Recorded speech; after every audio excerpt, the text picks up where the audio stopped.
Përshëndetje nderuar teleshikues, do të jemi së bashku me lajmet këtu në televizionin Skan. Guvernatori i Bankës së Shqipërisë Gen Seko u shpreh se konflikti ushtarak dhe tensionet gjeopolitike në lindjen e mesme janë një burim ekstrem rreziku dhe pasigurie për ekonominë botërore dhe atë shqiptare, ndërkohë që Bordi Mbikëqyrës i Bankës së Shqipërisë ka vlerësuar se nuk ka nevojë për një ndërhyrje në politikën monetare. Konflikti ushtarak dhe tensionet gjeopolitike në lindjen e mesme janë një burim ekstrem rreziku dhe pasigurie mbi ekonominë botërore dhe atë shqiptare, sipas Bankës së Shqipërisë. Në konferencën për media për të komunikuar politikën monetare, guvernatori Gen Seko komentoi situatën e krijuar nga lufta mes Shteteve të Bashkuara të Amerikës, Izraelit dhe Iranit, duke theksuar se pasojat në vendin tonë nuk mund të vlerësohen aktualisht. Ky konflikt ka sjellë një rritje të shpejtë të fortë të çmimit të naftës dhe të produkteve të tjera energjetike në tregjet botërore.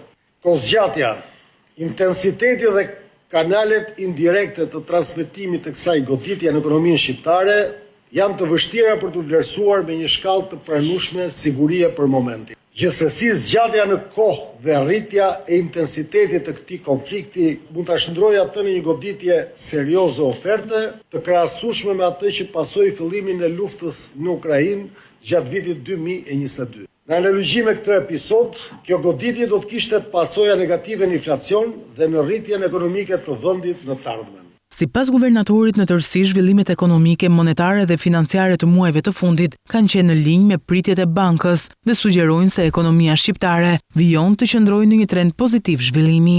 Përjedhojnë në mungesë të goditjeve të forta të ofertës, parashikimet tona të skenarit bazë tregojnë se inflacioni do të kthehet gradualisht në objektiv gjatë vitit 2026. Po ashtu, aktiviteti ekonomik pritet të vijojë të rritet me ritme solide gjatë viteve në vijim, i nxitur nga zgjerimi i mëtejshëm i konsumit, investimeve dhe eksportit të turizmit dhe të mundsojë një rritje të mëtejshme të punësimit dhe të pagave. Në kushtet aktuale, Bordi Mbikëqyrës i Bankës së Shqipërisë vlerësoi se nuk ka nevojë për ndërhyrje në politikën monetare, duke mbajtur të pandryshuar normën bazë të interesit në nivelin 2.5%. Investimet e huaja direkte në vendin tonë kanë arritur në 427 milion euro në 3 muajorën e fundit të vitit 2025, pasurit e paluajtshme kryesojnë me diferencë në sektorët që tërheqin kapital të huaj, ndërsa disa fusha si bujqësia, arsimi dhe shëndetësia vijojnë që të kenë pothuajse zero investime. Në krahasim me 2024, Shqipëria ka arritur të tërheqë më shumë investime të huaja gjatë vitit të kaluar. Të dhënat më të fundit nga Banka e Shqipërisë tregojnë se fluksi i investimeve të huaja direkte kapi një shifër prej 427 milion eurosh nga 361 milion që ishte në fund të 2024-s. Kjo tregon se vendi po bëhet nga viti në vit një pol tërheqës për investimet nga jashtë. Megjithatë, nëse bëjmë një përllogëritje ndërmjet 3 muajorëve, fluksi i investimeve PS njëra një pothuajse 5% vlerësuar me 3 muajorin e tretë. Por cilat janë sektorët që kanë përthithur më shumë investime? Pasuritë e paluajtshme vijojnë të mbajnë fronin e investimeve të huaja direkte në Shqipëri. Viti 2025 u mbyll me një vlerë prej 158 milion eurosh investimesh që shkuan për këtë sektor, ndjekur nga sektori i aktiviteteve financiare dhe të sigurimit me 72 milion, ai energjisë elektrike, gazit dhe furnizimit me ujë me 40 milion dhe tregtisë me shumicë së pakicë, riparimit të automjeteve dhe motorcikletave. Pavarësisht se është ndër 4 sektorët me vlerën më të madhe të investimeve të huaja, tregtia me shumicë dhe pakicë, riparimit të automjeteve dhe motorcikletave ka pasur rënien më të madhe të fluksit nga tremujori 3 i 2025-s në të 4-tin, edhe në fund të vitit të kaluar, arsimi, aktivitetet të tjera shërbimi, bujqësia, pyetje dhe peshkimi, transporti dhe magazinimi, shëndeti dhe aktivitetet të punës sociale, arte, argëtim dhe çlodhje rezultojnë me zero ose thuajse zero investime. Borxhi jashtëm i vendit ka zbritur në rreth 10.2 miliard euro në fund të vitit 2025, pasi vendi ka marrë më pak hua duke shlyer më shumë detyrime. Sipas dhënave të publikuara së fundmi nga Banka e Shqipërisë, ulja është ndikuar kryesisht nga shlyerja e borxhit afatgjat nga sektori publik. Shqipëria po vijon të ulë më tej varësinë e saj nga borxhi i jashtëm, sipas të dhënave të sapo publikuara nga Banka e Shqipërisë. Detyrimet e jashtme zbritën në 10.2 miliard euro në fund të vitit të kaluar, nga 10.3 miliard që ishin në tremujorin e tretë. Statistikat tregojnë se Shqipëria po shlyen me një ritëm më të shpejt borxhin e marrë nga institucionet apo tregjet financiare ndërkombëtare. Stoku i tij u zvogëlua me 94.5 milionë euro ose 0.9% në fund të 2025-s, për shkak se vendi ka marrë më pak hua dhe ka shlyer më shumë borxh, si dhe për arsye të kursit të këmbimit, ku ka pasur lohati të valutave që kanë favorizuar pagimin më të lirë të borxhit nga ana e Shqipërisë. Borxhi i jashtëm i vendit ndahet në afat shkurtër dhe afat gjatë. Shumicën e detyrimeve të jashtme rreth 87%. Vendi ka afat gjata, pra ka marrë borxh për t'i shlyer për një kohë të gjatë. Kurrja e borxhit të jashtëm bruto është ndikuar nga zvogëlimi i borxhit të jashtëm afat gjatë me 108 milionë euro, ku sektori publik ka shlyer më shumë detyrime, ndërsa sektori privat i ka shtuar ato. Nga ana tjetër, borxhi që merret për të shlyer për një kohë më të shkurtër është rritur me 11.4 milionë euro si rezultat i marrjes së më shumë huave nga korporatat depozituese. Por sa perzë borxhi i jashtëm në ekonominë e vendit? Borxhi i jashtëm bruto në raport me prodhimin e brendshëm bruto vlerësohet në 37.9%, nga 41.5 në fund të vitit 2024. Moneda evropiane është moneda kryesore në emërimin e detyrimeve të Shqipërisë ndaj botës, duke përbërë rreth 74% të totalit, e ndjekur nga dollari amerikan me 8% dhe SDR-ja me rreth 5%, që nga fillimi i vitit të kaluar, borxhi i jashtëm i Shqipërisë sa vjen është ulur. Remitancat nga emigrantët shqiptar arritën në 1.1 miliard euro për gjatë të gjithë vitit 2025, niveli më i lartë regjistruar deri në këtë moment në serinë e bilancit të pagesave, por për të vlerës nominale, kjo rritje e remitancave vjen në kontekst të veçantë pikërisht zhvlerësimin e monedhës së përbashkët evropiane. Remitancat nga imigrantët shqiptar arritën në 1.12 miliard euro gjatë vitit 2025, niveli më i lartë i regjistruar deri tani në serinë e bilancit të pagesave. Sipas të dhënave të Bankës së Shqipërisë krahasuar me vitin 2024, rritja është me 73.69 milionë euro ose 7.1%. Megjithatë, ritmi i zgjerimit është ngadalësuar ndjeshëm nga 12.6% që ishte një vit më parë, çka tregon se fluksi vijon të rritet, por jo me të njëjtën forcë në vitin 2024.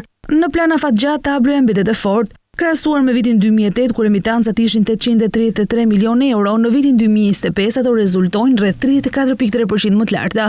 Kjo do thotë se Shqipëria jo vetëm ka rikuperuar nivelet e parakrizës, por i ka kaluar ato duke çuar këtë burim të ardhurash në një rekord të ri historik. Por për te vlerës nominale, kjo rritje e remitancave vjen në një kontekst të veçantë, zhvlerësimi i euros. Me kursin që ka prekur nivele më të ulta historike ndaj lekut, vlera reale e remitancave në monedhën vendase është relativisht më e ulët për përfituesit në Shqipëri.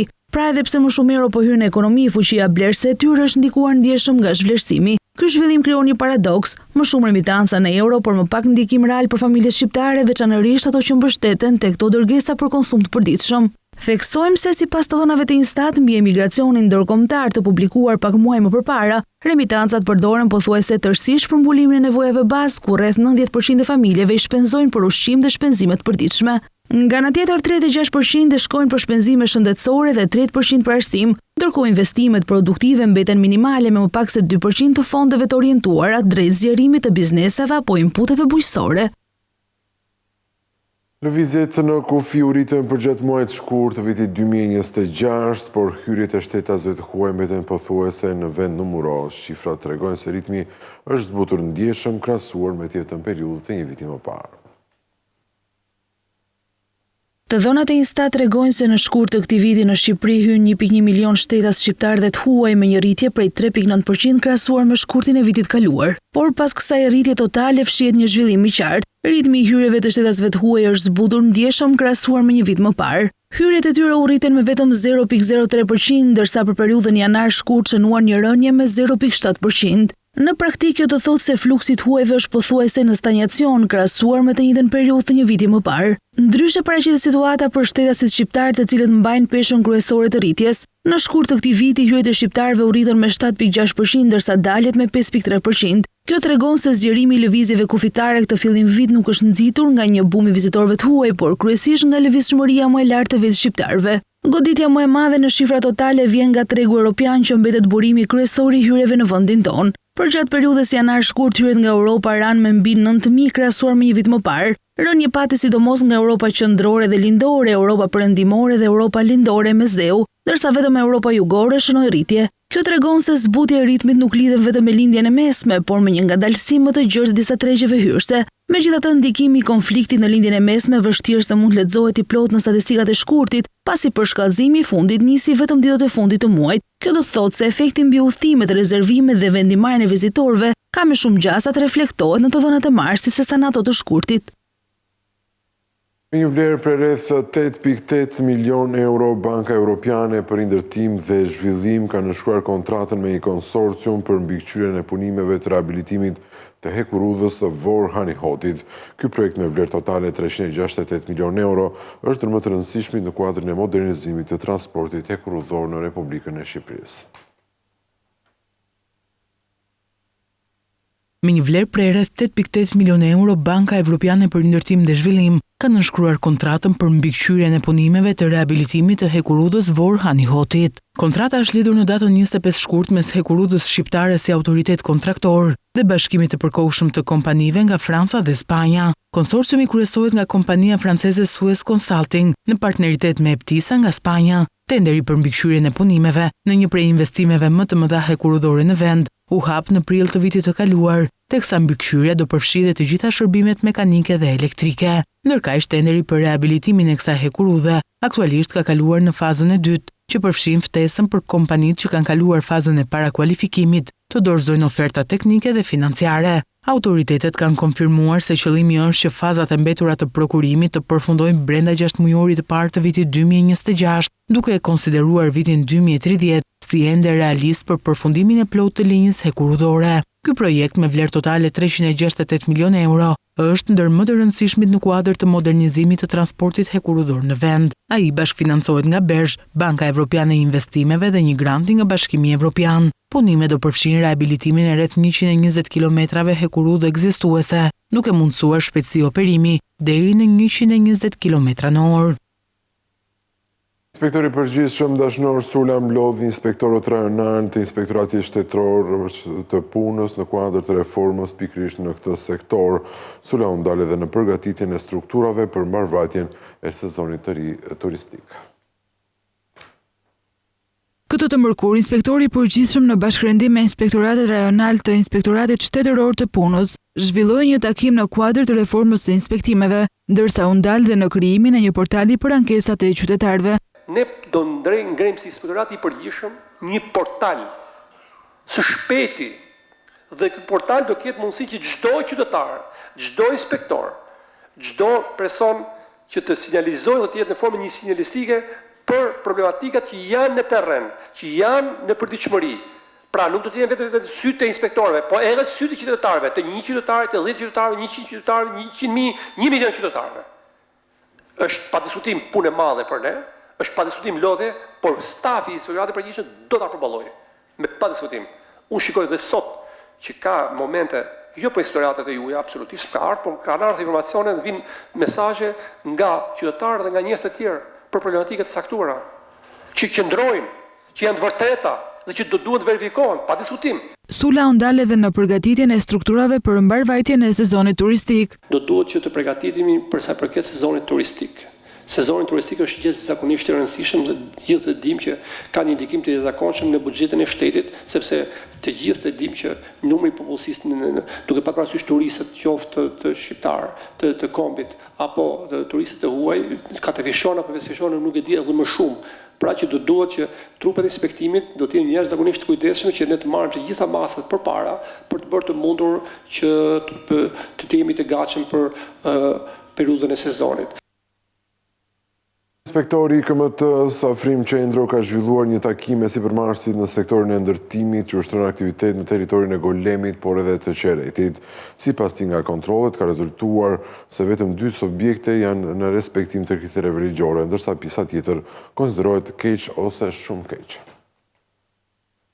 Zona e Golemit dhe Qeretit rezulton ndër më problematiket sa i takon respektimit të detyrimeve ligjore për sigurimin teknik në kantiret e ndërtimit. Kryeinspektori i Inspektoratit Kombëtar të Mbrojtjes së Territorit, Afrim Qendro, i shoqëruar nga kryetari i Bashkisë së Kavajës, Fisnik Qosja, zhvilluan një takim me sipërmarrësit që ushtrojnë aktivitet në këtë territor.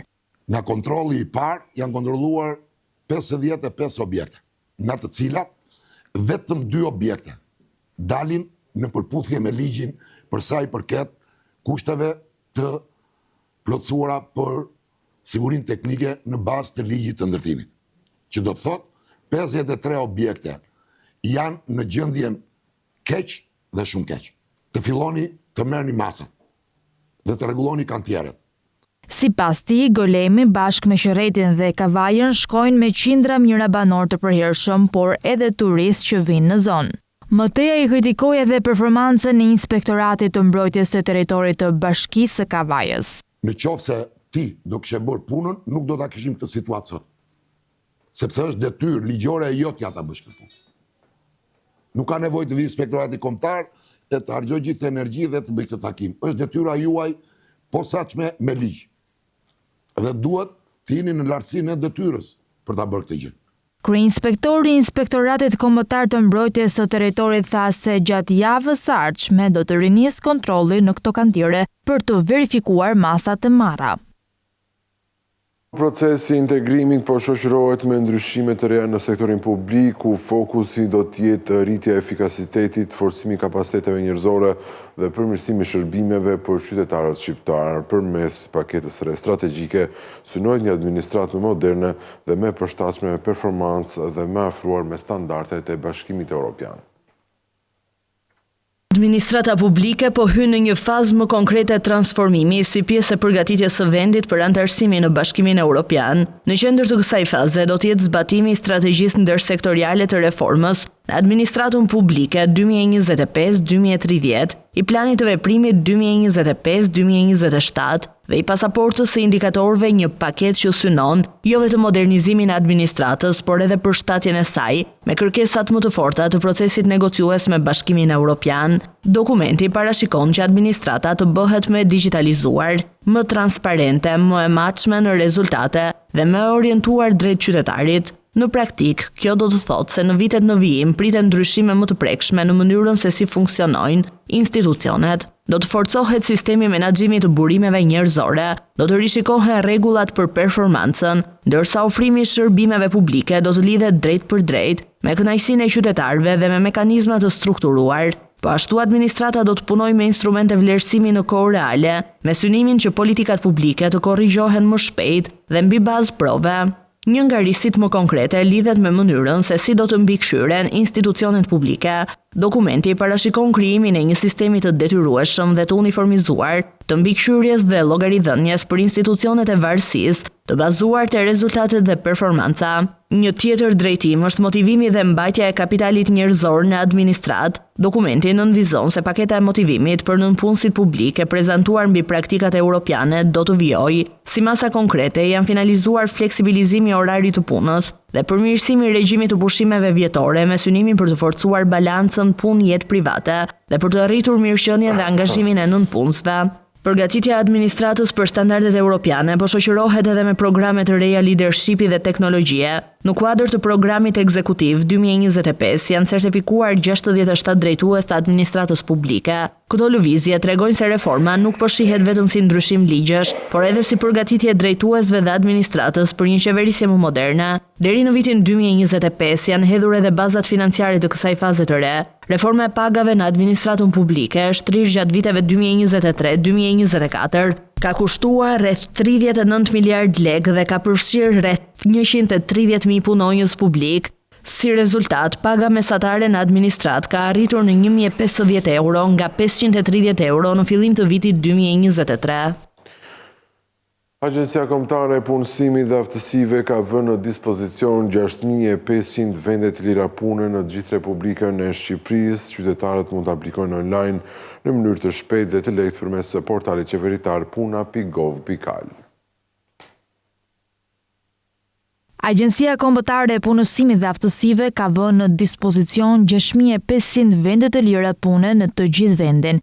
Qindra pozicione janë të disponueshme në sektor të ndryshëm, duke reflektuar një kërkesë të gjerë për profesionistë dhe punëtorë në fusha të ndryshme. Sipas Agjencisë Kombëtare të Punësimit dhe Aftësive, vendet e lira pune përfshin pozicione si ekonomist, menaxher, specialist komunikimi, inxhinier mekanik, inxhinier civil dhe të elektroteknologjisë, si dhe zhvillues softwaresh, po ashtu kërkohen nën punë zyre dhe finance, drejtues në tregti si dhe profesione të tjera të rëndësishme për funksionimin e bizneseve dhe institucioneve. Nga ana tjetër, një pjesë e konsiderueshme e vendeve të punës i përkasin edhe atyre me arsim bazë, kur përfshihen punonjës pastrimi, punëtor ndërtimi, ndihmës guzhinier dhe banakier, kamajer, shitës në dyqane si dhe shofer të makinave të rënda. Gjithashtu ka kërkesë për profesione artizanale dhe prodhuese si rroba qepës, sistemues malli dhe prodhues këpucësh. Agjencia Kombëtare e Punësimit dhe Aftësive thekson se këto mundësi janë të hapura për kandidatë me nivele të ndryshme arsimore dhe përvoje, duke filluar nga ata me arsim bazë deri te profesionistët e kualifikuar dhe të specializuar. Ndërkohë procesi i aplikimit është i thjeshtë dhe i aksesueshëm për të gjithë. Qytetarët mund të aplikojnë online në mënyrë të shpejtë dhe të lehtë përmes portalit puna.gov.al, duke pasur mundësinë të zgjidhin pozicionet që i përshtaten më së miri profilit dhe interesave të tyre. Për ata që kanë nevojë për asistencë gjatë aplikimit, Agjencia Kombëtare e Punësimit dhe Aftësive ofron mbështetje të drejtë për drejtë. Qytetarët mund të drejtohen pranë zyrës së punës më të afërt ose të kontaktojnë përmes emailit dhe WhatsAppit për çdo pyetje apo ndihmë të nevojshme.